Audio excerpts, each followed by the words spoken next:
Are you busy? Of course you are. But 80% of what you do barely moves the needle. You're working 8 hours to get 2 hours of results. Stop. Top achievers use the Pareto Principle, or the 80-20 rule, to gain leverage. 80% of outcomes come from just 20% of effort. The 80-20 rule isn't a theory, it's a natural law of imbalance. 80% of your revenue comes from 20% of your customers. You must stop believing every task holds equal value.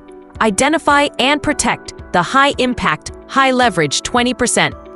Here is your 3-step plan. Step 1, define your target metric. Step 2, inventory and analyze. Step 3, schedule the 20% first. The most challenging step is dealing with the 80% of low-impact tasks.